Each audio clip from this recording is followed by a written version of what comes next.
मग त्यांच्या आल्यानंतर त्यांची आम्ही एंट्री करून घेतली। दादासाहेब ज्ञानदेव ढाकणे असं त्यांचं नाव होतं आणि त्यांच्या आईचं नाव त्यांनी टाकलं इंदुबाई ज्ञानदेव ढाकणे असं त्यांनी आम्हाला नावं सांगितले। ते नाव सांगितलं त्यांना आम्ही रूम त्यांना खोलून दिला।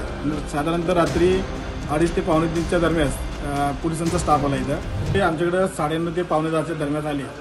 तर त्यांचं नाव होतं, त्यांनी दोघांचं आई आणि मुलगा आहे असं आम्हाला त्यांनी नातं सांगितलं त्यांनी आम्हाला, आणि आम्हाला रूम पाहिजे। तर त्यांनी मग त्यांच्या आल्यानंतर त्यांची आम्ही एंट्री करून घेतली। दादासाहेब ज्ञानदेव ढाकणे असं त्यांचं नाव होतं आणि त्यांच्या आईचं नाव त्यांनी टाकलं इंदुबाई ज्ञानदेव ढाकणे असं त्यांनी आम्हाला नावं सांगितले। तर नाव सांगितलं त्यांना आम्ही रूम त्यांना खोलून दिला। साधारणतः रात्री 2:30 ते 2:45च्या दरम्यान पोलिसांचा स्टाफ आला इथं। स्टाफ आल्यानंतर त्यांच्यावर लेडीज कॉन्स्टेबल वगैरे होत्या, एक महाड तालुक्याचे पोलीस होते। तर त्यांनी आम्हाला विचारपूस केली, त्यांनी फोटो वगैरे दाखवले। तर त्यांना आम्ही जे रिस्तर त्यांना जी माहिती पाहिजे त्यांना रिस्तर दिलेली आहे त्यांना, आणि त्याच्यानंतर त्यांनी ती माणसांची व्हेरीफाय केल्यानंतर सकाळी ते 6:30 पर्यंत रात्री आले, 6:30 पर्यंत थांबले, सकाळी 6:30 ते घेऊन